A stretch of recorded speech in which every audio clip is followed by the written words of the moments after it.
खूप दिवसांपासून विचार करत होतो एक व्हिडिओ बनवावा आणि पैठण तालुक्यामध्ये भुमरे साहेबांनी काय काय कामं केले हे दाखवावं.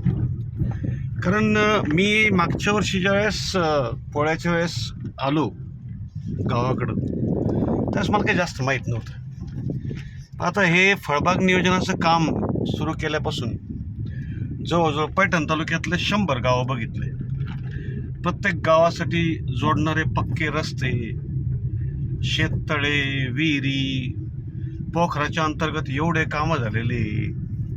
आणि भुमरे साहेब ज्यावेळेस मंत्री होते त्यावेळेस कामांची लढी लागलेली आहे पैठण तालुक्यामध्ये. म्हणजे समाज कल्याण मंदिर असो किंवा मंदिरासमोर ते सभागृह असो किंवा आता लाईटचे कामं पहा, आता वायरिंगचे कामं झाले. पहिले तारा होत्या गावागावामध्ये, त्यामुळे आकड्याची लई समस्या असायच्या, त्याच्यामुळे काही जनप्रतिनिधी परेशान व्हायचे. आता काय सगळीकडे हे तारा जाऊन आता हे वायर येऊ राहिल्या, त्याच्यामुळे त्या आकड्याची पण समस्या जे आहे कमी होऊन जातील. प्रधानमंत्री आवास योजना झाली, त्याच्यामधून घरं दिले गेले. आता हे संडास बाथरूमची व्यवस्था केलेली आहे. आता अगोदर जसं मोदीच्या अगोदर सगळीकडे हागंदारीच असायची, पण आता काय प्रत्येक गावामध्ये सगळ्यांची व्यवस्था झाल्यामुळं हागंदाऱ्या पण बंद झाल्यात. मी भुमरे साहेबांचा लई क्रिटिक होतो. म्हणजे असं मी काय म्हणतो, प्रत्येक जनप्रतिनिधीचा एक विरोधक तर नाही म्हणता येईल, पण त्यांच्या कामाची समीक्षा करायची माझी सवय होती. पण आता हे मागच्या 3-4 महिन्यामध्ये जेवढं फिरलो, जेवढं बघितलं ना, प्रत्येक गावागावामध्ये पिण्याच्या पाण्याची व्यवस्था झालेली आहे. शेतीसाठी आता हे बघा, हे सभागृह जे बनवलेले आहेत असे, ठीक आहे. त्यानंतर शेतीसाठी पाण्याचे मुबलक पाणी जे आता त्याची व्यवस्था सुरू आहे. मग खेरडा प्रकल्प वगैरे बघितला. आता ह्या ज्या चाऱ्यांमधून पाणी आलेत त्याच्यामुळं ज्या भागामध्ये एकदम कोरडवाहू जमिनी होत्या आता तिथं बागायती झालेली आहे. शेतकऱ्यांना काय पाहिजे असतं जनप्रतिनिधी, ह्याच सगळ्या गोष्टी पाहिजे असतात. आणि आता कळालं की लोकांनी भुमरे साहेब खासदार झाल्यानंतर बापूला म्हणजे विलास बापूला आमदार कसं बनवलं. आता विलास बापूंचा निवडणुकीच्या काळात अपघात झाला होता, ते प्रचारातून बाहेर होते, तरीसुद्धा जनतेने त्यांना भरघोस मतदान केलेलं आहे. म्हणजे हे असतं, म्हणजे जनप्रतिनिधी जर काम करणारा असेल ना तर क्षेत्राची सुधारणा होऊन जाते. जसं 50-60 वर्षापासून आपलं पैठणजवळ धरण होतं, आजही आहे. पण आता या धरणाचं शेतीसाठी पाणी याच्या अगोदरही बरेचसे आमदार खासदार झाले, पण कोणी लक्षच दिलं नाही. आता भुमरे साहेब जेव्हापासून आले ना तेव्हापासून धरणाचं पाणी शेतामध्ये कसं पोचवायचं हे एक लक्ष त्याने ठेवलं. आणि आता बघा तुम्ही पैठण तालुक्यामध्ये 70-80% गावामध्ये शेतीसाठी सुद्धा आता धरणाचं पाणी येऊ राहिलं. म्हणजे फक्त पिण्याचंच नाही, शाळांच्या नवीन बिल्डिंग झाल्या. म्हणजे जेवढं एक जनप्रतिनिधी काम करू शकतो त्याच्यापेक्षा जास्त काम भुमरे साहेबांनी केलेलं आहे. आणि त्याच्यामुळेच भुमरे साहेब आपले एक आवडते जनप्रतिनिधी म्हणून मानले जातात. ते पहा, याला म्हणतात गावाचा विकास. भुमरे साहेबांना धन्यवाद द्यावा अशी इच्छा झाली आज. कारण सुरुवातीला कसं की 2-4च गावं बघितलेले होतं, आता जवळ 100 गावं बघितले बघा. म्हणजे गोरगरिबांसाठी एवढ्या कल्याणकारी योजना आणल्यात त्यांनी. शाळा मजबूत केल्या, थोड्याफार जुनं सडका असतात सध्या पण जिथं चाललंय याचं पण मागं काम सुरू आहे. अशा प्रकारे एक जनप्रतिनिधी किती काम करू शकतो जनतेसाठी. अजून काय काय कामं केले साहेब? हे जनावरांसाठी काय केलं त्यांनी? जनावरांचे कोठी, शेड बनवलेले. अजून गावामध्ये लाईट्स आले. हा, गावामध्ये ते लट्टू म्हणजे अगोदर लट्टू नाही काय म्हणतात, ब्लॉकेज, प्युअर ब्लॉकेज. सोलरवाले पण बसवले ना ते. सोलरचे, सौर ऊर्जेचे लाईट आलेले. हा, हे बघा, केंद्र सरकार असो पाण्याच्या योजना आल्या, पाण्याची योजना झाल्या, नदीवरचे पूल, घरी शेती रस्ते. आता आपल्याच गावात पहा, आपल्या गावामध्ये 2-4 लाखाचा पूल होत नव्हता, आता करोडाचा पूल होऊन राहिला आपल्या गावात. शेतीचे रस्ते. आपल्या गावाचे सरपंच आहेत योगेश रोडे साहेब, आमचे बंधूच आहेत. बंधू म्हणून तारीफ नाही करत, पण त्यांचे कामं बघितल्यानंतर तारीफ का नाही करावं. आपल्या गावामध्ये ग्रामपंचायत इमारत झाली, ग्रामपंचायत इमारत झाली, शाळेला अंगणवाडी, शाळेला संगणक आलं, शाळेमध्ये संगणक रूम बनवली आहे. त्यासोबत नळ योजना झाल्या पाण्याच्या. गावातले रस्ते हो राहिले. गावात फेवर ब्लॉकेज झाले, भरपूर गोष्टी केल्या ज्या जनप्रतिनिधींनी करायला पाहिजे त्या झाल्या सगळं. आता सरकारच्या काय, केंद्र सरकारच्या असो किंवा राज्य सरकारच्या असो, योजना तर येत असतात, पण त्या योजना धरातलावर गावागावामध्ये राबवणारा जनप्रतिनिधी आपल्याला आवश्यक असतो.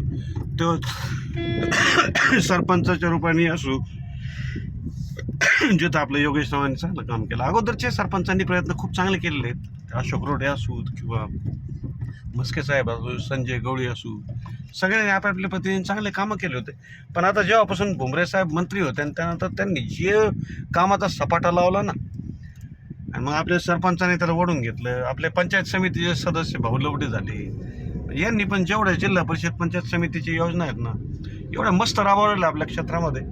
तसेच बाकी क्षेत्रामध्ये पण जेवढे जिल्हा परिषद पंचायत समिती सदस्य आहेत त्यांनी आता ह्यो बघा, पाचोड आणि पैठणमधला रोड असा नॅशनल हायवेसारखा झालेला आहे बा. म्हणजे मला आठवतं लहानपणी ज्यावेळेस भुमरे साहेब आमदार बी नव्हते त्यावेळेस एक गाडी जाणं अवघड होऊन जायची बा या रस्त्याने. तर हे असे कामं केलेले आहेत. आता बापू ह्यावेळेस आमदार झालेत आणि लवकरच मंत्री पण होऊन जातील.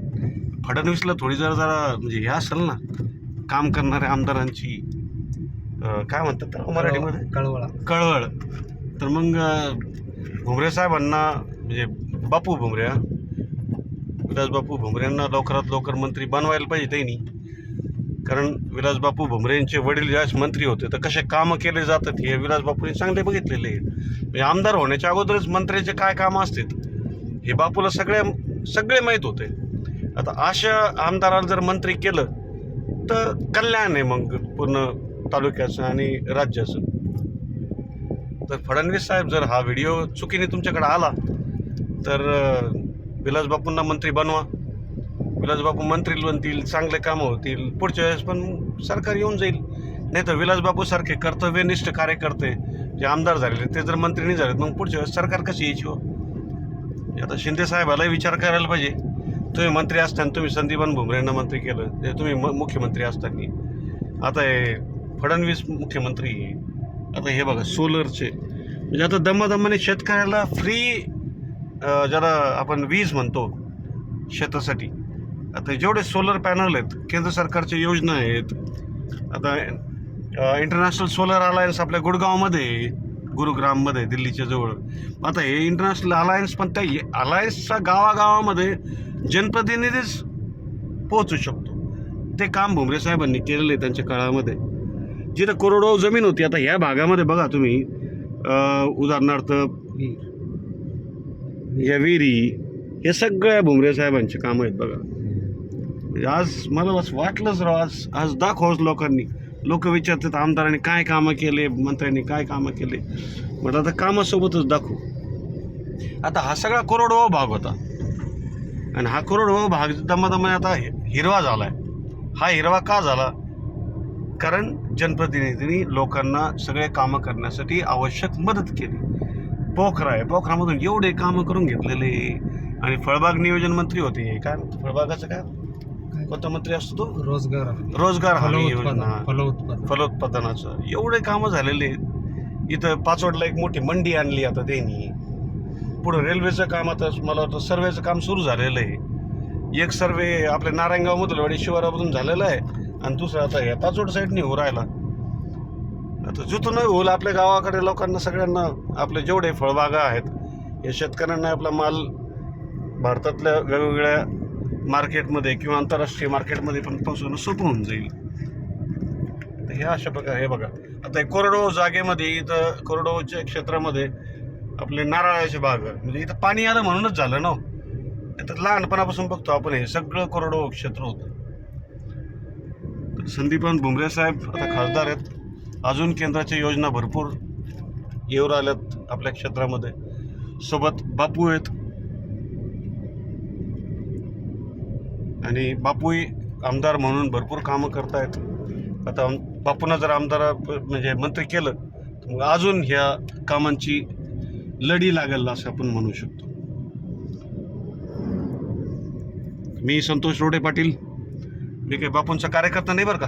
मी एक सर्वसामान्य माणूस आहे. मतदान करण्याचा माझा अधिकार आहे. मागच्या वेळेस मी बापूंना मतदान पण केलेलं नव्हतं, कारण मला बापूंचं कामच माहीत नव्हतं जास्त. आता पुढच्या वेळेस मी पक्का बापूंना मतदान करेन, किंवा भुमरे साहेब ज्याला म्हणतील त्याला मतदान करू आपण.